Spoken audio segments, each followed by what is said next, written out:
Saat berada dalam air, kita jadi bisa mengangkat beban dengan lebih mudah akibat adanya gaya angkat pada benda di dalam fluida, atau yang biasa disebut dengan gaya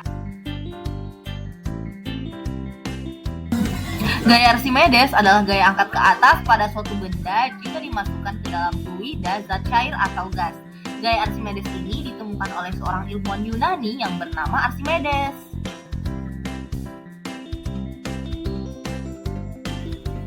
Adapun bunyi hukum Archimedes yaitu suatu benda yang dicelupkan sebagian atau seluruhnya ke dalam fluida akan mengalami gaya ke atas yang besarnya sama dengan berat fluida yang dipindahkan oleh benda tersebut. Untuk menghitung gaya Archimedes, kamu bisa menggunakan rumus sebagai berikut. FA sama dengan Rho dikali G dikali V. Dengan keterangan, FA adalah gaya Archimedes, Rho adalah massa jenis fluida, G adalah gravitasi bumi, dan V adalah volume. Keadaan benda saat berada dalam fluida yang pertama ada benda tenggelam. Keadaan ini terjadi saat massa jenis fluida lebih kecil dari massa jenis benda. Yang kedua ada benda melayang. Keadaan ini terjadi saat massa jenis fluida sama dengan massa jenis benda. Dan terakhir ada benda terapung. Keadaan ini terjadi saat massa jenis fluida lebih besar dari massa jenis benda.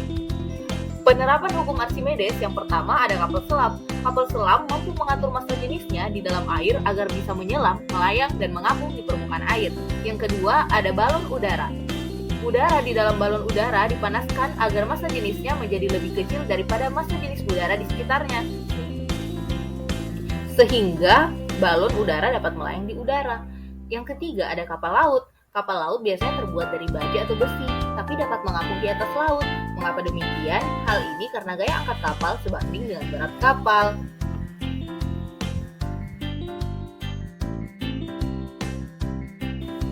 Nah, itulah tadi pembahasan mengenai hukum Archimedes. Sampai jumpa di pembahasan selanjutnya ya teman-teman. Tetap stay tune di channel Cumipis. Cumipis, curhatan mahasiswa fisika. Belajar fisika lebih daripada itu. Bye-bye.